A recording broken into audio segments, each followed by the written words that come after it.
आणि खास करून नवीन राज्याचं वाढू धोरण, घरकुलांना मोफत पाचब्रास रेती घरोघरी जाऊन त्या ठिकाणी पास देणे, ऑफलाईन पासेस घरपोच देणे, तलाठी आणि ग्रामसेवकांनी घरपोच घरकुलांना पास देणे,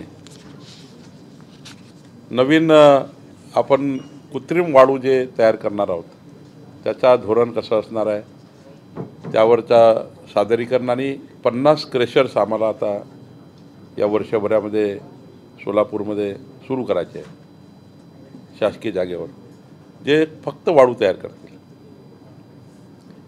यानंतर वाळू जी आहे ती PWD आणि जे काही शासकीय बांधकाम आहे सँड म्हणजे कृत्रिम वाळू हीच लोकांना हीच त्या ठिकाणी कंपल्सरी आम्ही करणार आहोत. आता नैसर्गिक वाळूची गरज ही पुढच्या 3 वर्षात आम्हाला कमी करायची आहे. मागणी एवढा पुरवठा झाला पाहिजे याकरता प्राधान्याने 50 क्रेशर्स आम्ही देतो आहे आणि साधारण एक मोठं सँड धोरण आम्ही या ठिकाणी करतो आहे. या ठिकाणी छत्रपती शिवाजी महाराजस्व अभियान प्रत्येक मंडळामध्ये 4दा जवळपास 1600च्या वर शिबिर होणार आहे जिल्ह्यामध्ये आणि संपूर्ण समाज, भटक्या विमुक्त जाती असतील, समाज असतील, यांना वर्षोनवर्ष जे शासनाचे संपूर्ण योजना आहे त्या योजनाचंही त्या ठिकाणी आम्ही या ठिकाणी घरपोच त्या ठिकाणी करण्याचा आमचा प्रयत्न आहे. मोठ्या प्रमाणावर शेतकऱ्यांच्या शेतातले रस्ते आता तर निर्णय घेतला शासनाने की 12 फूटच्या कमी रस्ता नसावा आणि प्रत्येक गावाचा शेतकऱ्याचा रस्ता कुठं आहे, शिवपांधन कुठं, पांधन कुठं याचं आरेखन केलं पाहिजे आणि प्रत्येक ग्रामपंचायतला एक त्यांचा मोठा नकाशा असला पाहिजे की या ग्रामपंचायतमध्ये इतके रस्ते शेतकऱ्याचे आहे, इतके शिवपांधन आहे, इतक्या पायवाटी आहेत. पण आता 12 फूट रस्ता हा कंपल्सरी आणि तो रस्त्याची नोंद ही त्या शेतकऱ्याच्या सातबारामध्ये गेली पाहिजे याकरताही एक मोठी मोहीम आम्ही सुरू करतो आहे. जिवंत सातबारा योजना आम्ही या ठिकाणी आणलेली आहे. सातबारा मृत नको, म्हणजे मृत व्यक्तीचं नाव नको, जिवंत असला पाहिजे आणि त्याच्यामध्ये 12-13 ज्या शेतकऱ्याच्या शेतातल्या नोंदी सातबारा असतात त्या नोंदीसुद्धा पूर्ण क्लिअर असल्या पाहिजे, त्याचाही आम्ही या ठिकाणी चर्चा केली. 100% शेतकरी हा ॲग्रीस्टॅगवर नोंदणी झाला पाहिजे. ॲग्रीस्टॅग जी योजना आहे म्हणजे आपल्याकडे केंद्र सरकारने, राज्य सरकारने प्रत्येक शेतकऱ्यांना एक नोंदणी क्रमांक देतो आहे, त्याचा युनिक कोड देतो आहे, युनिक कोड. त्याच्यावर शेतकरी आला, युनिक कोड काढला, यानंतर केंद्र राज्याच्या सर्व योजना त्याला ॲग्रीस्टॅगच्या माध्यमातून त्याच्या डायरेक्ट त्या युनिक कोडवर मिळणार आहे. म्हणजे पीक पाणी असो की तुमचं काही असो, तुमचं नुकसान भरपाई झाली तर तुम्हाला त्याच्यावरच जावं लागेल. वीज सबसिडी मी माननीय मुख्यमंत्र्याला विनंती केली आहे की विजेची सबसिडी ज्यांना घ्यायची आहे तो सुद्धा ॲग्रीस्टॅगवर आला पाहिजे. पंतप्रधान किसान सन्मान योजनेचा व्यक्ती ॲग्रीस्टॅगवर आला पाहिजे. जे केंद्र सरकारने एक युनिक कोड दिला प्रत्येक शेतकऱ्याला, त्या प्रत्येक शेतकऱ्यांनी ॲग्रीस्टॅगवर असलं पाहिजे, जेणेकरून एकही योजना अशी नाही की ज्याला तो वंचित राहील. नैसर्गिक आपत्ती आली तर त्या युनिक कोडवरच त्याला सर्व फॅसिलिटी मिळणार आहे. त्याचे आम्ही या ठिकाणी हे केलं आहे.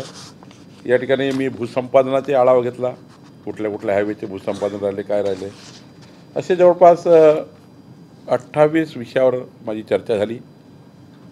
मी 2-3 गोष्टी आमच्या तहसीलदारांनी जोला कळवल्या आहेत की जनतेसोबत आठवड्यातनं एकदा तरी तहसीलदारांनी जोनी जनसंवाद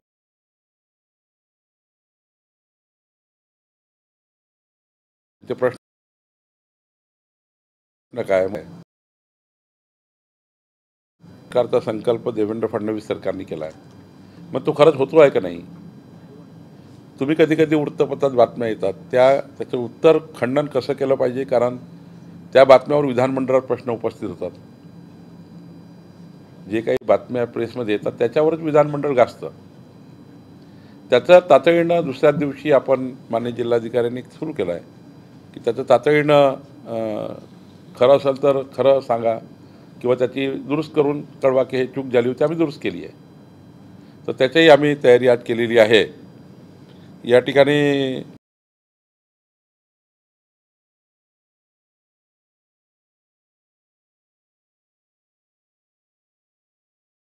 पूर्ण माननीय जिल्हाधिकारी आणि टीमनी चांगलंच काम केलं आहे. आत्तापर्यंत जे काही कार्य झालं आहे 100 दिवसात सोलापूरला दिलेलं टार्गेट ते सोलापूर कलेक्टरच्या माध्यमातून जवळपास 99% पूर्ण केलं आहे. काही काम तर म्हणजे सोलापूरनी राज्याच्या तुलनेत काही कामामध्ये काही विषयामध्ये उत्कृष्ट काम केलं आहे. राज्य मागे आहे पण सोलापूर पुढे आहे. असेही काही या 28मधले तुम्हाला सर्वांना त्याचं पुस्तक देतो आहे प्रत्येक विषयाचं. तर माझं एवढंच या माध्यमातून आजचं हे नव्हतं की एकडे महसूल खात्याचा आढावा, राजमाता अहिल्यादेवी होळकरांच्या जयंतीनिमित्त परवाच्या आज 30 मूर्त्यांचं एक वाटपाचा कार्यक्रम तोही आता आहे. मी आमदार खासदाराशी चर्चा करणार आहे. त्यांचे काही प्रश्न आहे, जनतेचेही प्रश्न ऐकून घेणार आहे. मग माझ्या पदाधिकाऱ्याशी मी बसणार आहे, त्याची प्रश्न ऐकून घेणार आहे.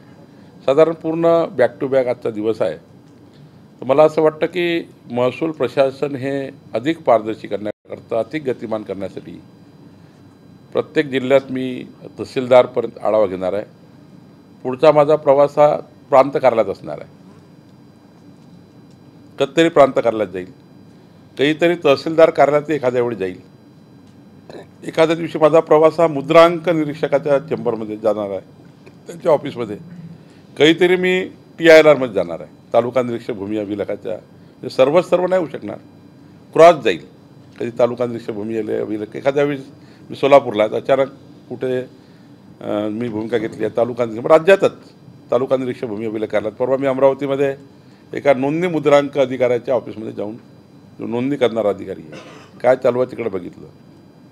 असं मी भूमी अभिलेखमध्ये एखाद्या वेळी कुणातरी कार्यालयात जाणार आहे, काय चालू आहे. शेवटी सरकार म्हणून जोपर्यंत शासन त्यांच्या अडचणी काय काम करताना आणि सरकारला काय अपेक्षित आहे, मी या सर्व तहसीलदार आणि ADOला सांगितलं आहे की तुम्हाला वाटतं कोर्टमध्ये हे दुरुस्त केल्याने लोकांचा फायदा होऊ शकतो, मला कळवा. तुम्हाला असं वाटतं एखादा शासन निर्णय बदलल्याने जनतेला फायदा होऊ शकतो, बरोबर, कारण हे फील्डवर काम करतात. अधिकाराचं विकेंद्रीकरण कुठे पाहिजे तुम्हाला ते आम्ही द्यायला तयार आहे. मंत्रालयातले अधिकार काही कलेक्टरला द्यावे लागतील, काही डिव्हिजनल कमिशनरला द्यावे लागतील. तर माननीय देवेंद्र फडणवीसजींनी जास्तीत जास्त अधिकाराचं विकेंद्रीकरण करण्याच्या सूचना आम्हाला सर्वांना दिल्या आहे, मंत्र्यांना. त्याचेही आम्ही त्याचा नोट तयार की या ठिकाणी कामं आपण विकेंद्रित करू शकतो. प्रत्येकाला मंत्रालयात याची गरज नाही. प्रत्येक विषयाला केसेस ज्या कोर्टात सुरू आहे, तहसीलदार ADO, आमच्या कोर्टात हजार केसेस सुरू आहे. त्या पुढच्या 3 महिन्यात शून्य कशा होतील? शून्य झाल्या पाहिजे. महसूल खात्यातला जो खेटा बांधणारा आपला सर्वसाधारण शेतकरी आहे, छोट्या कामाकरता तो तहसील कार्यालयात देतो. ज्या दिवशी नाही महसूल मंत्र्यांना तक्रार घेऊन, ते प्रशासन गतिमान प्रशासन. आता मला असं निवेदन मिळाले, समजा आमच्या अधिकाऱ्यांनी त्यांना अटेंड केलं नाही, केलं असेल पण त्याचा निर्णय झाला नाही किंवा त्याला समाधान झालं नाही म्हणून ते मला भेटणार. पण मला अपेक्षा आहे जिल्हाधिकारी आणि टीमकडनं की एकही व्यक्ती महसूल मंत्र्याला भेटला नाही. एक महसूल मंत्री भेटले आहे आणि आवाहन केलं की कोणाला भेटायचं काही या, तर एकही माणूस भेटायला आला नाही. तो सर्वात चांगला दिवस महसूलचा.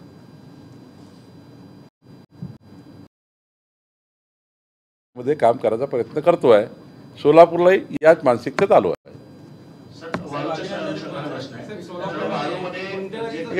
राज्यभरामध्ये असं दिसतंय की अनेक ठिकाणी अवैध पद्धतीने वाळू उपसा सुरू आहे आणि काही ठिकाणी तर आपल्या अधिकाऱ्यांवरती देखील कारवाई करायला लागते. सोलापूरमध्ये कारवाई झाली, धुळ्यात मला वाटतं कारवाई तहसीलदारांवर झाली. ही अशा पद्धतीनं जे वाळू उपसा करतायत त्यांच्यावरती अधिकारी जर मिलीभगत असेल तर यामुळे सरकारची प्रतिमा मलिन होत नाही का, हे प्रश्न हा. दुसरा जी मोफत वाळू द्यायची आहे त्यात पण राज्यात किती लाभार्थ्यांना, सोलापूरच्या साधारण किती लाभार्थ्यांचा फायदा झाला? तर 2 गोष्टी फारच महत्त्वाच्या आहे. एक गोष्ट खरी आहे की राज्यामध्ये वाळू माफिया जी आहे, जोपर्यंत आमचा किंवा पोलिसांचा दोन्ही अधिकारी यांना न माहीत होता जी वाळू चोरी आहे ती फार कमी आहे. पण हे निदर्शनात आमच्या आलं आहे की अनावधानानं एखादी गोष्ट घडत आहे ते ठीक आहे, पण माहीत असून मोठ्या प्रमाणावर वाळू चोरी या ठिकाणी होत आहे. त्यासाठी नवीन वाळू धोरण आम्ही जे आणलं आहे, एमसँड धोरण आणलं आहे. चोरी का होत आहे? कारण डिमांडला सप्लाय नाही आहे, मागणी आहे त्याला सप्लाय. आता राज्यातल्या 20 लाख घरांना 5 ब्रास वाळू द्यायची आहे घरपोच. म्हणजे त्यांनी आणायची, आम्ही त्यांना मोफत देऊ, रॉयल्टी देऊ, मोफत घरपोच. त्यांनी आम्ही सांगितलेल्या वाळू घाटावरून न्यायची आहे किंवा नदी नाल्यावरनं आम्ही आता फ्री केला आहे. तर 30/4चा जो आम्ही निर्णय घेतला त्या निर्णयामध्ये आणि 3 वर्षात माझा आज काही बदलणार नाही सारं हे, पण 3 वर्षात ज्या पद्धतीने 1,500 क्रेशर आम्ही राज्यात लावतो आहे कृत्रिम वाळू तयार करण्याची, एमसँड, त्यातनं संपूर्ण बांधकाम जातील, तेव्हा या वाळूला कोणी विचारणार नाही अशी परिस्थिती राज्यात निर्माण करणे. आणि लोक इतके एमसँडसाठी तयार आहे. मुंबई पुण्यापासून सर्व हे जे आता एमसँडवर सुरू आहे, अधिकृतपणे चांगली एमसँड देण्याचा आमचा प्रयत्न आहे. 3 वर्षात तुम्हाला आत्ता जे चालू आहे ते मात्र ही गोष्ट खरी आहे. आता तहसील कलेक्टर साहेबांनी मला ज्या पद्धतीनं बोटी उद्ध्वस्त केल्या, काही कारवाई केली आहे का तर नक्कीच केली आहे, पण काही लोक अजूनही याच्यामध्ये लिप्त आहे, त्यांना शोधणं सुरू आहे. महसूल खात्याने आमचा कुठला नायब तहसीलदारपासून डेप्टी कलेक्टरपर्यंत कोण कोण कुठल्या वाळू घाटात इन्व्हॉल्व आहे याचा डेटा तयार केला आहे. स्थानिक जे राजकारणी आहेत त्यांचं देखील इन्व्हॉल्वमेंट, अधिकाऱ्यांसोबत स्थानिक राजकारणी मोठ्या प्रमाणात हस्तक्षेप आहे तो कमी करण्याचा आमचा आमदार, खासदार, मंत्री महोदयांनाही सर्वांना काही त्यांचा हस्तक्षेप नाही आहे. पण काही लोक आमच्या नावाने, जसं माझ्या नावाने महसूल मंत्री आहे, माझ्या नावाने भंडारा गोंदिया जिल्ह्यात मी बावनकुळे साहेबाचा माणूस आहे, नांदेड जिल्ह्यात जातात, तिकडे महसूल मंत्री साहेबाला फोन लावून देऊ का? आता जेवढे संबंध आहेत तेवढ्यावर तो आपला तिथे दांडाटी करून करण्याचे प्रयत्न करतात. तर आपला काही संबंध असतो का? त्या आमदार खासदारचा काही संबंध असतो का? पण परसेप्शन काय तयार करतात? तुम्ही माझ्यासोबत चहा घ्यायला बसले, तुम्ही एखादा तहसीलदाराला फोन लावला किंवा आता ते महसूल मंत्र्याशी दिसले होते मला, आता काय बिचारा मला काय ते असं मी सांगितलं आता अधिकाऱ्यांना की माझा जरी फोन आला, मी माझ्या सर्व अधिकाऱ्यांना आज मी सांगितलं, माझा जरी फोन आला आणि चुकीचं काम असेल तर नाही म्हणा. मला एखादा व्यक्ती भेटला आणि त्यांनी म्हटलं माझं काम करा, मी फोन करतो आणि ते चुकीचं आहे, त्याला येस नका म्हणू, तुम्ही नाही म्हणण्याची क्षमता तयार करा. तर आता म्हणून आम्ही आमचं आज काही 3 महिन्यात सर्वच काही दुरुस्त होणार नाही, पण पुढच्या 3 वर्षात वाळू हा विषय राज्यातला संपलेला असेल. वाळू माफिया वाळू, कारण डिमांड बेस्ड सप्लाय नाही आहे. डिमांड जेवढी मागणी आहे तेवढा सप्लाय आम्हाला अवेलेबल करावा लागेल, तरच हा विषय संपणार आहे.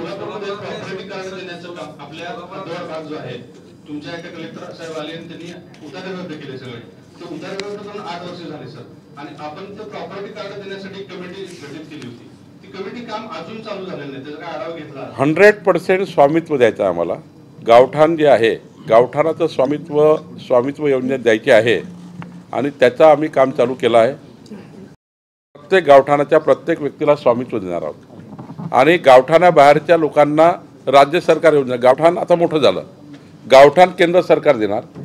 आता घरोघरी नकाशा आमचं SLR डिपार्टमेंट आणि महसूल खातं काम करत आहे, त्याला स्वामित्वाचं नाव आहे आणि सोबत गावठाणाच्या बाहेर घर आहे पण ते नाही सरकार स्कीम करत आहे. आणि उद्या सोलापूर शहराचं प्रत्येकाचं प्रॉपर्टी कार्ड करून घ्यायचं असेल त्याकरता राज्य सरकार योजना आणत आहे, त्याला म्हणतो आहे नक्षा योजना. नक्षा स्कीम राज्यामध्ये 10 ठिकाणी पायलट प्रोजेक्ट सुरू झाले आहेत. माननीय कलेक्टर आणि म्युन्सिपल कमिशनर यांनी बसून नक्षा स्कीमच्या माध्यमातून पुढच्या 3 वर्षामध्ये तुमचं सर्वांचं प्रॉपर्टी कार्ड तुमच्या घरी पोहोचेल यावर आम्ही काम करतो आहे. कलेक्टर साहेबांना माहिती आहे, देवेंद्र दादांना माहिती आहे की काम चालू झालेलं आहे, पण त्याचं हेच होत नाही ना, म्हणजे एक समितीला निवडून करायचं काम तुम्हाला सांगितलं मिळत नाही आणि समिती कामच करत नाही. मोजणी नकाशा प्रॉपर्टी महापालिकेने पैसे भरले, स्वामित्व म्हटलं म्हणून सांगितलं. गुंठेवारीचा विषय गुंठेवारी. गुंठेवारीचे जे प्रश्न आहे त्यासाठी ऑलरेडी माननीय आमदार विजय देशमुख ऐकून घ्या मला पूर्ण उत्तर देऊ टाका ते मी गुंठेवारीबद्दल पहिले सांगतो ते गुंठेवारीचे जे प्रश्न होतात ते माननीय महसूल मंत्री साहेबांनी एक VC घेतली आणि ते प्रश्न आता सुटला आहे आता DPचं काम सुरू होतं महापालिकामध्ये 1 जून पासून पहिले 29 मे डेट होता आता 1 जून आम्ही सुरू केलं आहे 1 जून पासून आम्ही वेगवेगळे ठिकाणी शहरमध्ये कॅम्प घेऊन ते आम्ही क्लिअर करणार ते गुंठेवारीच्या प्रश्नाबद्दल मी सांगतो स्वामित्वाचं मी तुम्हाला सांगतो स्वामित्वामध्ये गावठाण आहेत सध्या ग्रामीण गावठाणं स्वामित्वामध्ये आहे तो बंद करा कोणाचं तरी माहीत चालू स्वामित्वामध्ये ग्रामीण गावठाणाचं मोजमाप चालू आहे ड्रोनवर आम्ही गावाचा ड्रोन सर्वे करतो आहे आणि प्रत्येकाला आम्ही त्या ठिकाणी घरपोच ती त्याला काही थोडे पैसे भरावे लागतात त्या गावठाणाचे घरमालकांना आम्ही प्रत्येकाचा नक्षा देतो आहे गावठाणाच्या घरांचा पण काही ठिकाणी गावठाणाच्या व्यतिरिक्त बाहेर गाव तयार झाला त्या योजनेत नाही आहे सध्याच्या त्याला राज्य सरकारची योजना करतो ही केंद्राची योजना आहे पुढच्या काळात नक्षा योजना येते त्याच्यात मी तुम्हाला आधीच सांगितलं स्वामित्वासारखी नक्षा प्रॉपर्टी कार्ड देण्याची त्यात गुंठेवारी सहित सर्व कामं क्लिअर करून तुम्हाला स्वामित्व देणे तर म्हणजे नक्षामधून स्वामित्व देणे नक्षा तयार करून देणे तुमचं आखीव पत्रिका घराची आणि तेच महत्त्वाचं डॉक्युमेंट असणार आहे रजिस्ट्रीपेक्षाही महत्त्वाचं डॉक्युमेंट नक्षा असणार आहे आपल्यापर्यंत हा विषय पोहोचला नसेल पण 25 मार्चचा आपला GR आहे 2022 तर त्याच्यानुसार कलेक्टर साहेब सांगतात ते वेगळं आम्ही जे म्हणतोय 11 गाव आहेत सर सोलापूर शहरात समाविष्ट झाले त्या 11 गावासाठी तुम्ही काम केलंय तुमचं सरकार खूप चांगलं काम केलंय कमिटी नेमलेली कमिटी कामच करत नाहीये असं ती मला तुमच्याकडली माहिती द्या त्याच्यावर तातडीने या आठवड्यात बैठक लावतो आणि ते काम एक्सपिडाइट करून देतो त्याचा संप चालू आहे बऱ्याच दिवसापासून मोजणीचं काम पण ठप्प आहे आपण काही भूमी अभिलेख मी भूमी अभिलेख खात्यातल्या सर्व अधिकाऱ्याला सूचना दिली आहे की त्यांनी तातडीनं रुजू व्हावं ते शासनाला कुणालाही न विचारता न सुटीवर गेले आहेत शासनाने त्यांची कुठली मागणी आहे त्यांची माझी एक अट ठेवली आहे असा कुठलाही संप करून घ्यायचा संप करायचा लोकाला वेठीस धरायचं हे काही शासन मान्य करायला तयार नाही आम्ही त्यांना कुठलीही त्याची आज पूर्ण करणार नाही त्या दिवशी ते जॉईन होतील त्याविषयी मी पहिली बैठक घेईल काय मागण्या असतील त्या पूर्ण करण्याचा प्रयत्न पद्धतीने परस्पर सुटीवर चाललं जायचं परस्पर टाकायचा हे काही सरकारला मान्य नाही त्यांनी जॉईन व्हावं आणि मला मंगळवारी येऊन भेटावं त्यांच्याकरता बैठक घेईल त्यांच्या सरकारकडे अडचणी आहेत ते दूर करू पण ही जी मानसिकता आहे युनियनबाजी करण्याची संप करण्याची ही मात्र कमी केली पाहिजे सरकार प्रश्न सोडवायला तयार आहे सरकार हिअरिंग घ्यायला तयार आहे सरकार कोतवालापर्यंत तलाठ्यापर्यंत न्याय द्यायला तयार आहे कुठलाही प्रश्न असेल सरकारकडे तो सरकार टेकओव्हर करायला तयार आहे पण कुणी संपावर जाण्यापूर्वी सरकारशी बसलं पाहिजे आपल्या वरिष्ठांशी बसलं पाहिजे त्यांनी प्रश्न नाही सोडला तर मंत्र्याकडे आलं पाहिजे त्यांचे मुख्यमंत्री आहेत राज्यामध्ये सरकार आहे या पद्धतीने वेठी धरून चालणार नाही पावसाचा हाहाकार पाहायला मिळतोय पंचनाम्याचे आदेश देखील दिले गेले आहेत मात्र आता आगामी निवडणुकांच्या पार्श्वभूमीवर ते निधी किंवा त्याची जी मदत आहे ती मिळायला त्या आचारसंहितेत असेल किंवा काही अडथळा येईल का किंवा येणार नाही काय आगामी निवडणुकीचा याची काही संबंध नसतो आपत्ती व्यवस्थापनामध्ये विषय येतो त्यामुळं आपत्ती व्यवस्थापन हे आचारसंहितेमध्ये सुरू असतं आणि आचारसंहिते नसलं तरी सुरू असतं निवडणुकीचा आणि याचा काही संबंध नसतो तेव्हा मिळू शकतील वाळूचा अर्धवट विषय आहे आपण मग आज सांगितलं की आम्ही डेटा कलेक्ट करतो कुठल्या ठेक्यामध्ये कोण इन्व्हॉल्व आहे तो एक विषय आणि दुसरा उजनीतल्या वाळूची सातत्यानं चर्चा होती तर त्या संदर्भात शासनाचं काय धोरण आहे दोन गोष्टी आहे या राज्यामध्ये वाळू धोरण आत्ता आला आहे 8/4 आणि 30/4 आला आहे घरकुलांना स्थानिक लोकांना आणि स्थानिक बांधकामाला वाढ दोन महत्त्वाचे निर्णय शासनाने घेतले तिसरा एम-सॅन्ड धोरण आणला आहे या धोरणामुळं तुम्हाला काही दिवसामध्ये खूप फरक झालेला दिसेल मी हे सांगितलं की वाळू चोरीमध्ये इन्व्हॉल्व असलेल्या हे वाळू चोरींना सपोर्ट करणाऱ्या अधिकारी असो कोणी असो त्याचा डेटा सरकारकडे आहे त्या डेटावर सरकार काम करतं आहे 2-3 अधिकारी आमच्या सस्पेंड झाले सस्पेंडच नाही नुसतं सस्पेंड करून तर पुढच्या कारवाया फार गंभीर असणार आहे त्यामुळं वाळूवर आम्ही टॉप प्रायोरिटी काम करतो आहे. सर्वसाधारण माणसाला वाळू ही कमी पैशात मिळाली पाहिजे. 50,000 60,000 रुपये एका ट्रकचे गरीब माणसाला लागतात. त्यावर आम्ही काम करतो आहे आणि मला असं वाटतं की थोडा काळानंतर दुरुस्त होईल. उजनीमध्ये माननीय मुख्यमंत्री महोदयांनी मागच्या कॅबिनेटमध्ये आदेश दिले आहे. उजनीच्या तलावात जे काही तो आपला धरण आहे त्या धरणाला खोलीकरण करून त्यातली जे काही वाळू निघतं ती वाळू सरकारी बांधकामाला उपलब्ध करून द्या. राज्यातल्या जे काही ज्यांनी मागणी केली PWDने केली किंवा इरिगेशनने केली तर तो जो साठा आहे तोही वाढेल आणि हे जे वाळू आहे ही मोठ्या प्रमाणात त्या ठिकाणी आहे ती सुद्धा त्या ठिकाणी काढण्याचा आम्ही शासन निर्णय घेतला. आणि महत्त्वाचा शासन निर्णय काय घेतला आहे की पांदण रस्ते गावातले त्या गावातले नदी नाले ते कलेक्टरने खोलीकरण करून त्या नदी नाल्यातला निघालेला गाळ आणि तिथली माती किंवा रेती ही पांदण रस्त्याकरता वापरायची आणि पांदण रस्ते बांधकाम करून द्यायचे. यानंतरचे सोलापूरचे सर्व पांदण रस्ते नागपूर पॅटर्नप्रमाणे पूर्ण नदी नाल्याचं खोलीकरण करून आपत्ती व्यवस्थापनाअंतर्गत तो नाला सरळ करून येणारी पूरहानी टळेल, नाला खोलीकरण होईल आणि ती माती वाळू ही पांदण रस्त्याला वापरण्याकरता मोफत दिलेली आहे. आता त्याला स्वामित्व नाही, त्याला कुठलीही परवानगीची गरज नाही. जिल्हाधिकाऱ्याला सर्व अधिकार दिलेले आहेत. जळगाव जिल्ह्यामध्ये एका महिलेची प्रसूती जी आहे ती रस्त्यावर झालेली आहे. बाळाची नाळ सुद्धा दगडांना ठेचली गेलेली आहे. खरं तर आदिवासी भागापर्यंत अजूनही अँब्युलन्स पोहोचू शकत नाहीये. आरोग्य विभागाचं हे अपयश नाहीये का? कुठल्या? जळगाव जिल्ह्यामध्ये.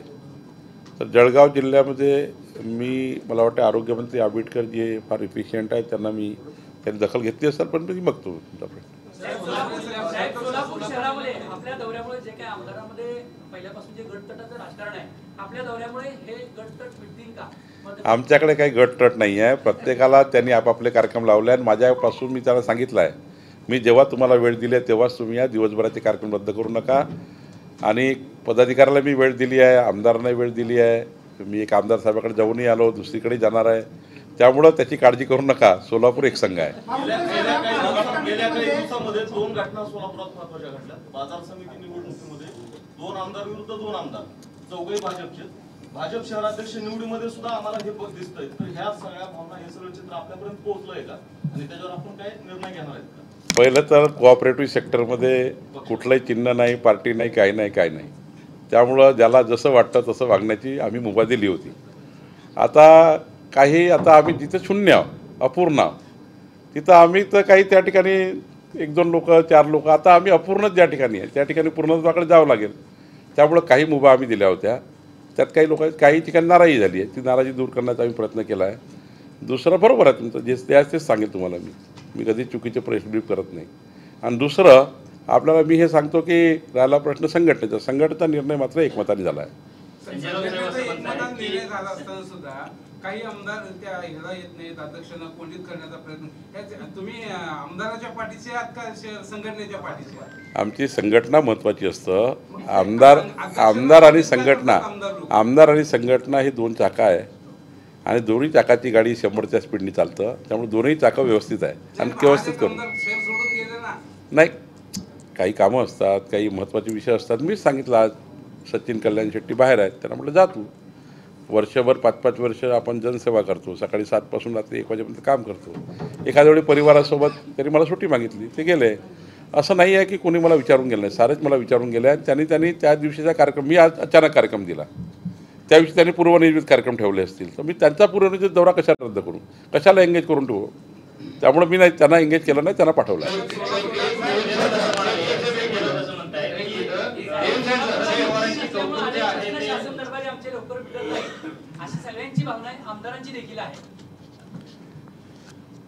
आता सोलापूरला मंत्री मिळावा याच्याकरता माननीय मुख्यमंत्री निर्णय घेणार आहे आणि घेतील. कारण शेवटी हा निर्णय राज्याच्या हा निर्णय मंत्रिमंडळाचा संपूर्ण घटनाचे अधिकार माननीय मुख्यमंत्र्याला आहेत आणि कोणाला केव्हा मंत्री करायचं हे माननीय मुख्यमंत्र्यांनी ठरवलं आहे.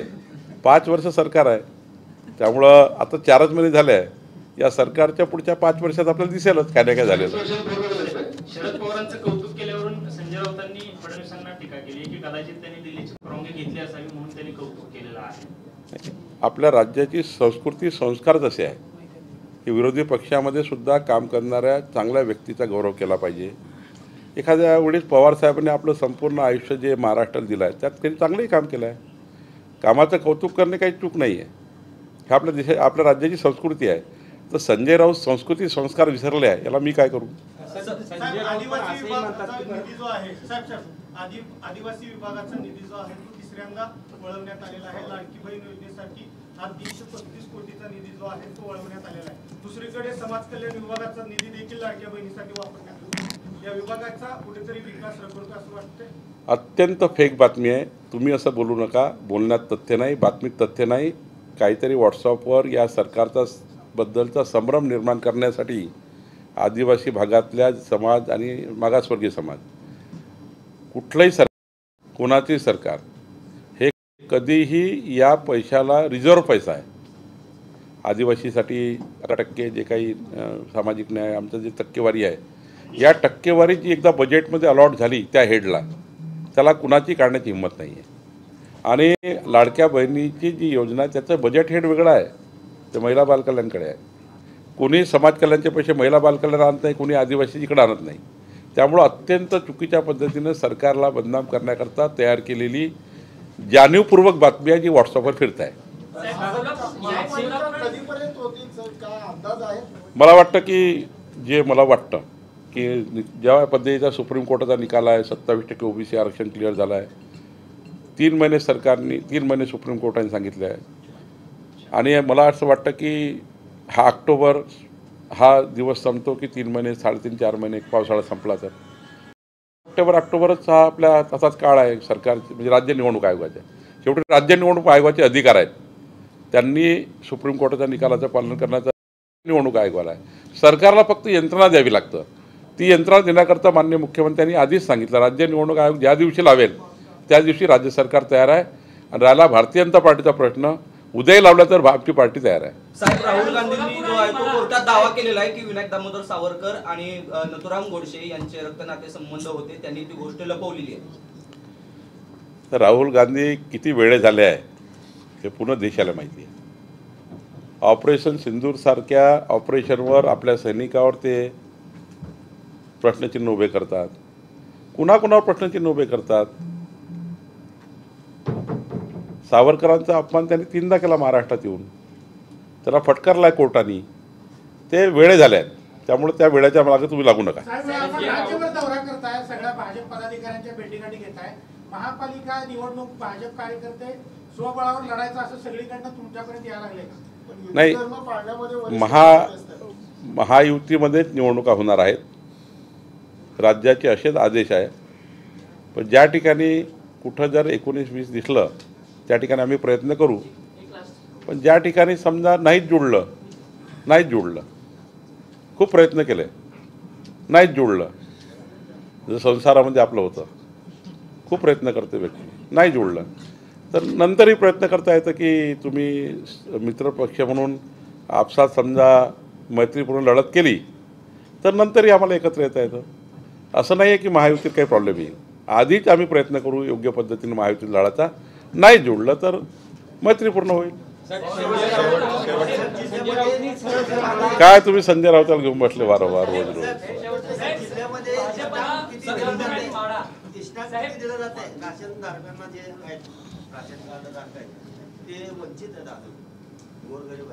आणि काय कमी केलेले असतील त्यांना बी कमी करून माझं ह्या झोन पासून दुसऱ्या झोनला दिलं जात आहे. मग त्यांना तिकडे इष्टांग मिळत नाही म्हणून त्यांना धान्य मिळत नाही. मग त्यांना धान्य मिळण्यासाठी इष्टांग गरजेचं आहे. आता ही गोष्ट खरी आहे की अनेक लोक प्राथम्य क्रम जो आहे त्यातून सुटलेले आहे, त्यामुळे त्यांना अन्न मिळत नाही. अनेक लोक अंत्योदय यादीमध्ये सुटलेले आहे. तुम्ही आता जिल्हाधिकारी आणि टीम जी होती या ठिकाणी बसलेली, तहसीलदार पण, त्यांना अशी इष्टांक तर वाढवून देईल राज्य, तो पहिला प्रश्न आहे. पण लोकल लेवलला काय करावं अशी मी तुमच्या माध्यमातून आव्हान करतो आहे. जसं माननीय प्रधानमंत्री मोदीजींनी एक आव्हान केलं देशाला की ज्यांच्याजवळ चांगली परिस्थिती आहे असं आव्हान केलं. राज्यातल्या देशातल्या खूप लोकांनी सोडली. माझी विनंती आज मी केली आहे तहसीलदारला, तुम्ही असं आव्हान करा की ज्यांच्याकडे धान्य खूप आहे त्यांची नावं यादीमध्ये प्राधान्य यादी. अंत्योदयची यादीत नाव आहे ज्याचं नाव नाही आहे. आता परवा अमरावतीमध्ये आम्ही हा प्रयोग केला.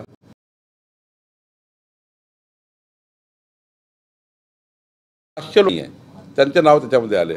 तर सोलापूरमध्ये माझी विनंती आहे, आम्ही नवीन इष्टांक देऊच, मी भुजबळ साहेबांशी बोलणारच आहे, पण माझी विनंती सोलापूरकरांना आपल्या माध्यमातून आहे की ज्यांच्याकडे भरपूर अन्न आहे त्यांचं नाव त्या रेशनच्या यादीमध्ये आहे, त्यांनी ते सोडलं, ते अन्न गरिबांना देता येईल, त्याचं नाव घेता येईल. तर अशी विनंती आपल्या माध्यमातून आहे. बाकी इष्टांक मी वाढवून देण्याकरता महाराष्ट्रात चालू आहे काम. आयसीयूच्या खाता भरल्या पाहिजेत यासाठी डॉक्टरांना टार्गेट दिलं जातंय. खासगी जी रुग्णालय आहेत त्याच्यामध्ये आयसीयूच्या इतक्या खाटा भरल्या पाहिजेत, एवढेच रुग्ण आले पाहिजे यासाठी टार्गेट दिलं जातंय. अशा पद्धतीची माहिती समोर येत आहे. याकडे आरोग्य विभागाचं लक्ष नाही. आम्ही राज्यातल्या माननीय मुख्यमंत्री आरोग्यमंत्र्यांनी हा विचार केला की काही खाटा रिझर्व्ह असल्या पाहिजे. जीवनदायीमध्ये, महात्मा फुले आरोग्य अभियानामध्ये, आयुष्यमान भारतमध्ये. कसं आहे, समजा 20 बेड आहे तर काही बेड रिझर्व्ह असले पाहिजे, जे बेड या लोकांकरता तातडीनं मिळाले पाहिजे, या गरीब लोकांना. याच्याकरता आणलेली योजना आहे आणि मला वाटतं याच्यामध्ये फार फायदा होतो आहे. काही बेड रिझर्व्ह ठेवले पाहिजे. अचानक कोणी गरीब माणूस त्या ठिकाणी जसं आपण ICUमध्ये असतं तसं त्या पद्धतीने हे जे रोगी आहेत, जे आयडेंटिफाय झाले आहेत किंवा जे काही आयुष्यमान भारतमध्ये बसतात, महात्मा फुले अभियानात बसतात, त्यांनाही फॅसिलिटी मिळाली पाहिजे. प्रश्न आहे, सोलापूर आणि माढा मतदारसंघामध्ये, लोकसभा मतदारसंघामध्ये आपल्या मोदी साहेबांच्या सभा होऊन देखील आणि केंद्र राज्य सत्ता असताना देखील आपल्याला 2 सीट गमावं लागले. याची काय कारण आपल्यापर्यंत आली का? काय नियोजन झालं? मी यापूर्वीच सांगितलं आहे शिर्डीच्या अधिवेशनामध्ये, भारतीय जनता पार्टी एक तर निवडणूक जिंकते किंवा निवडणुकीतनं काही शिकते. आम्ही निवडणूक हरत नाही. आम्ही निवडणुकीत, लोकसभा निवडणुकीत ज्या काही आमच्या चुका झाल्या त्यातनं आम्ही शिकलो आणि त्यातनं पुढं 4 महिने चांगलं काम करून आम्ही जिंकलो. त्यामुळं एखाद्या निवडणुकीत पराभव झाला म्हणून तो पराभव नसतो आणि कोणताही पराभव परमनंट नसतो आणि कोणताही विजय परमनंट नसतो. काल कोणी जिंकलं, उद्या कोणी हारतं. त्यामुळं आम्हाला याचा आनंद आहे की राज्याच्या जनतेने भाजपाला 51.78% मतं देऊन जिंकवलं आहे. आता जिंकण्या हारण्याच्या लढाईत न जाता महाराष्ट्राच्या 14 कोटी जनतेला देवेंद्र फडणवीस सरकार, आमचं सरकार हे जनतेने खूप अपेक्षेने निवडून दिलेलं आहे. जे आश्वासनं आम्ही जनतेला दिले, जो मॅन्युफॅक्चर आम्ही जनतेला दिला, जो जाहीरनामा आम्ही जनतेला दिला, जो संकल्पनामा आम्ही जनतेला दिला, तो संकल्पनामा पूर्ण करण्यासाठी आता आम्हाला काम करायचं आहे पुढचे 5 वर्ष आणि पुढचे 15 वर्ष या राज्यामध्ये महायुतीचं सरकार येईल. याकरता समाजाला संपूर्ण आपल्या पाठीशी घ्यायचं आहे, समाजाच्या पाठीशी सरकार उभं करायचं आहे, सर्व समाजाला, सर्व धर्माला सोबत देऊन आम्हाला काम करायचं आहे. नाही, याच्यातला काही संबंध नाही आहे. आम्ही शिकलो आणि जिंकलो ना आता, त्यामुळं पुढं सोलापूरवर न्याय होईल. भाजपच्या विरोधात काम केलं, आमदार होते, त्यांच्यावर वेळोवेळी फक्त कारवाई करू असं झालं. इथले कार्यकर्ते नाराज आहेत, त्याच्याबद्दल अजून निर्णय.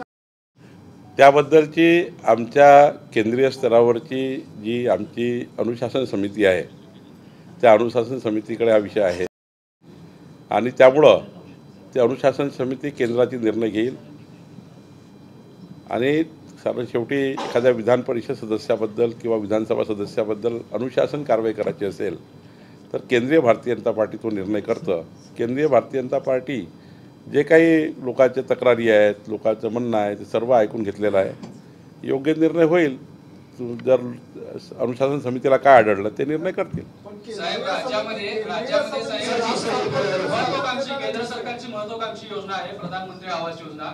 या योजनेमधून सोलापूर जिल्ह्यात जे भूमिहीन लाभार्थी आहेत त्यांना जमीन नाही पण घरकुल मंजूर झाले, अशा लोकांना सोलापूरमध्ये 500 लाभार्थ्यांना जिल्हा प्रशासनाने जागा दिली आहे. आणखीही खूप लोक असे वेटिंगवर आहेत. तर आपण काय आढावा घेतला? एकही घरकुल परत जाणार नाही. प्रत्येकाला आमचं महसूल खातं प्लॉट नसेल तर प्लॉट देईल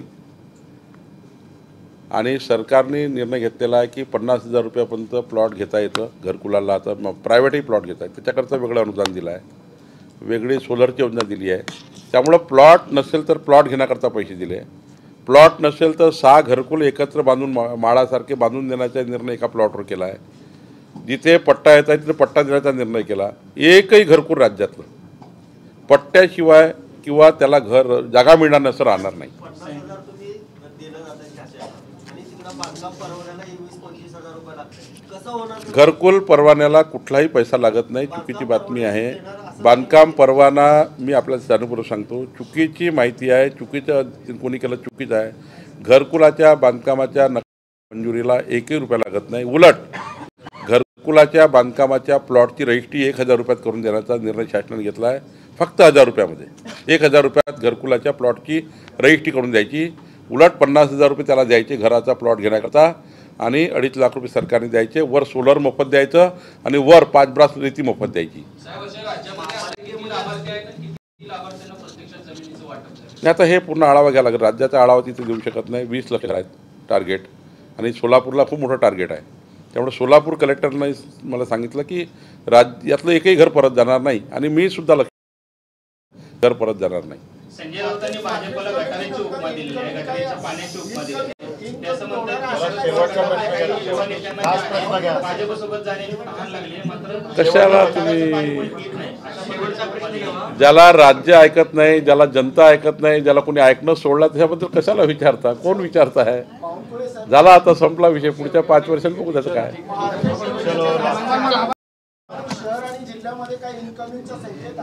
खूप इन्कमिंग होणार आहे. खूप इन्कमिंग आहेत.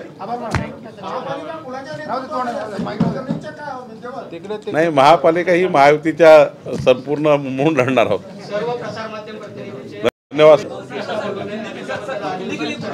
नहीं अभी मैं बाद में देता हूँ. मैं बाद में देता हूँ ना, ये मीटिंग के बाद देता हूँ. मीटिंग के बाद. चला ठीक, थँक्यू.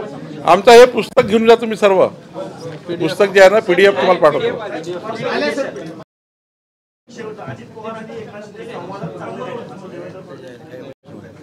तुम्ही या सोलापूरमध्ये सोलापूरच्या विकासाचा जास्तीत जास्त विचारलं पाहिजे.